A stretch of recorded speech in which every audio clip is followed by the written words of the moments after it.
Greetings, partners, lovers, friends, and strangers. It's time once again from another thought drop from me, the Nate DOG.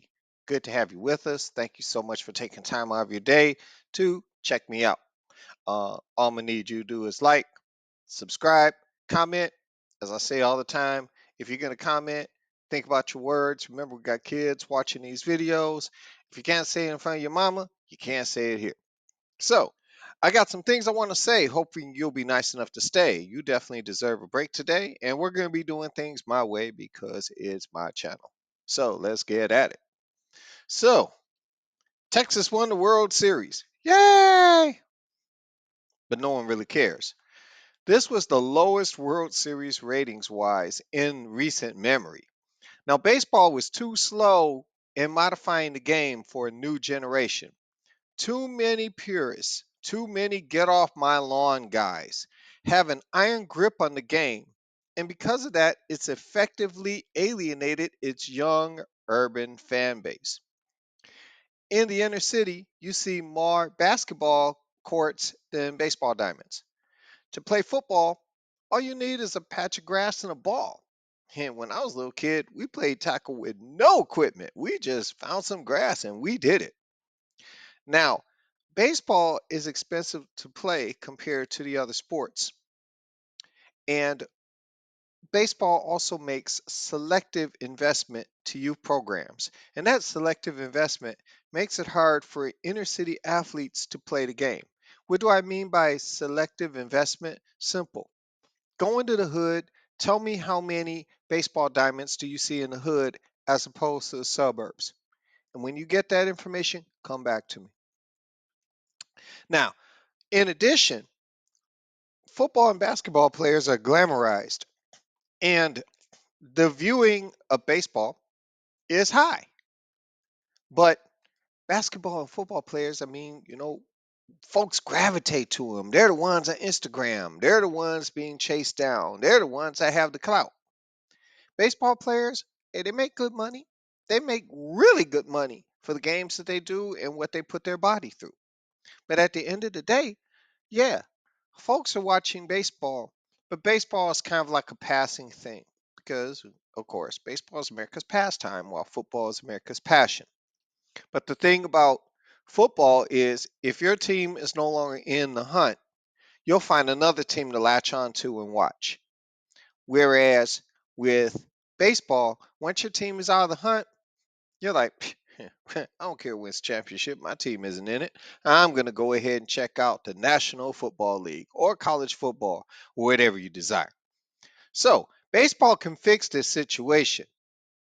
All they have to do is send me a line and a check, and I'll be more than happy to tell them what their problem be. I'm serious. MLB, holla if you hear me. The NBA is back. Now, I'm going to be honest. I'm going off script for a hot second.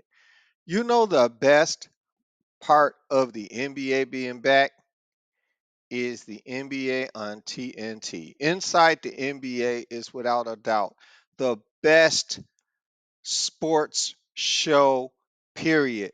Hands down, bar none. And the reason why is because those guys are authentic. It's nothing scripted. It's not agenda based. They're not sitting up here screaming you into a headache or embarrassing you or anything like that. These men mean what they say what they mean, and people like that. It's refreshing to hear something. Charles Barkley, he's going to tell you what he thinks. Whether you like it or not, he's going to say it. You don't have to agree with him, but they're very authentic. And we need more authentic type of shows. We need less debate and uh, preening and prancing to a target audience. Man, this is sports. At the end of the day, there's more important things out here than sports. And we have to put sports in a proper perspective. And I think inside the NBA does, because it doesn't take itself too seriously. But when it's time to be serious, they're spot on. Props to those guys. Okay, so now let me get back to my regularly scheduled program. So, first of all, Let's talk about what's happened in the first couple weeks. James Harden is a Clipper. Yay, him. Victor Wembanyama is real. You can tell he's real because people don't have a problem saying his name, just like Giannis Antetokounmpo. Remember how we were trying to sound it out? We still can't spell Antetokounmpo, but we sure can say it. Anyway, but Victor Wembanyama is real, and he's still growing. He's a young man. Pop knows best. Um, how about your Phoenix Suns with the big three of KD, Devin Booker, and Bradley Beal? Now, I said here on this here airwaves, I said that those three guys apiece will not play 70 games. Now, KD, he's a soldier. He's played each and every game this year, all seven.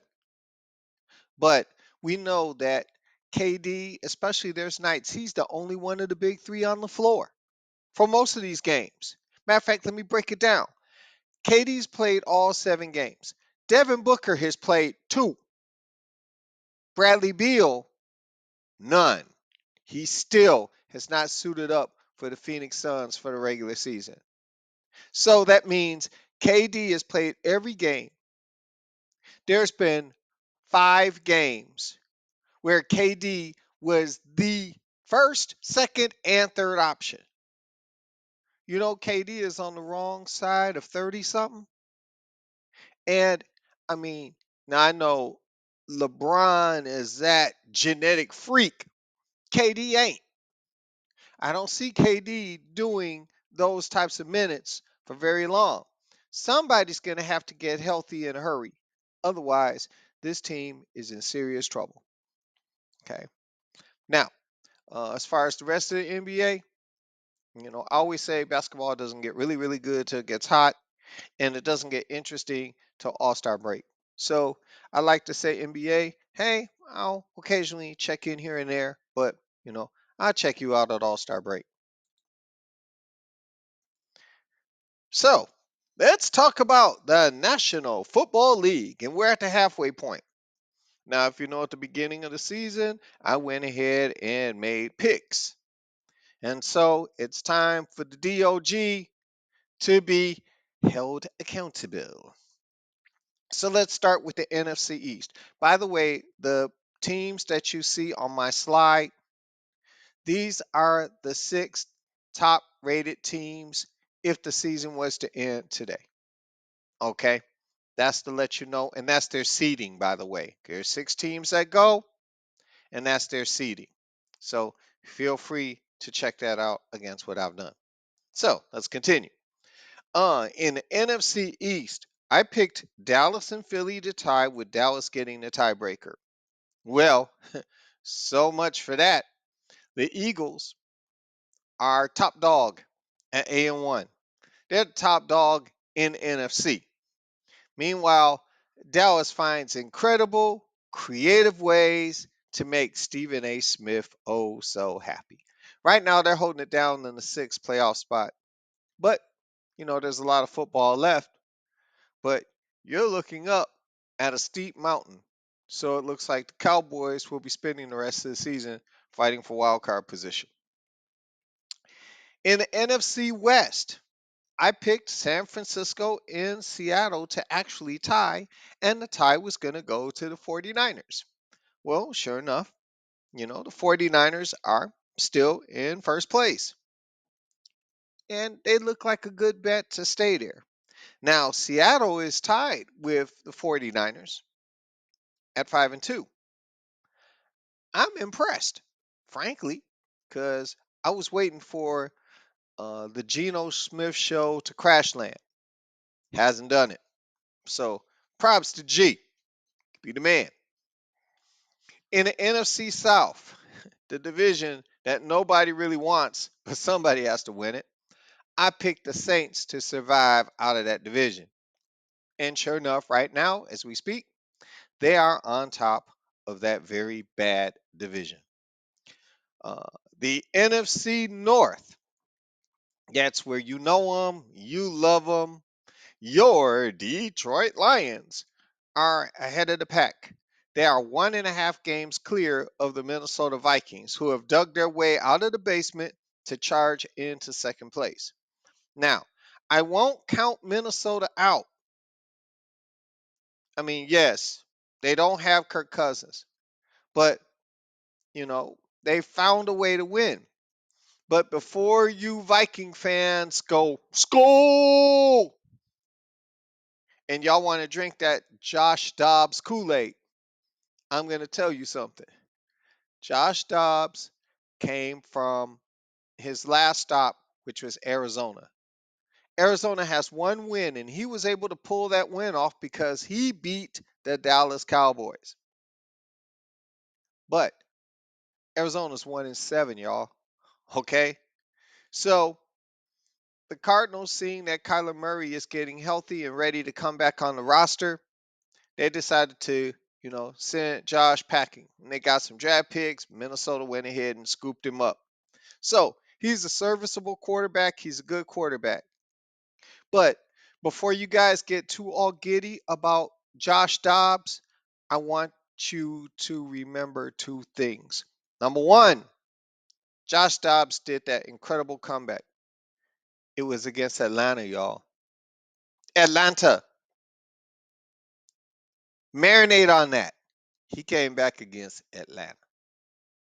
Number two, this man in the past 2 years has been on 5 different teams. 3 this year. So I'm not saying that he's a bad guy, but if he was all that in a bag of chips, he would kind of stay put where he is. So drink the Kool-Aid at your own risk. I'm just saying. So as far as the playoff teams, you see the list on the screen for the NFC. All of my playoff teams are intact except I picked Green Bay to be on this list. And they're not there. Seattle is taking their spot. And I'm kind of thinking that's probably how it's going to be because, Green Bay, the Jordan Love experiment, I ain't loving it. But again, it's early, it's halfway, and any given Sunday, anything can and will happen. So let's talk about the AFC now. In the AFC East, I picked the Jets, Jets. And my dreams went up in smoke once Aaron Rodgers fell to that turf.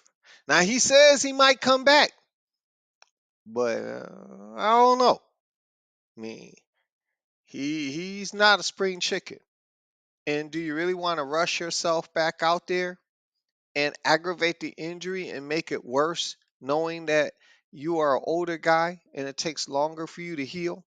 But hey, that's A-Rod. Let him figure his own situation out. I did pick Miami to be in second place.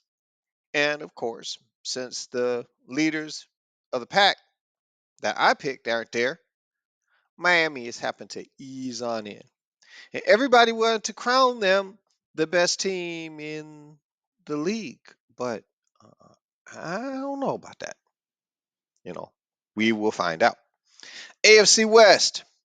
Okay, I picked Kansas City with the Chargers second. We got chalk going on there.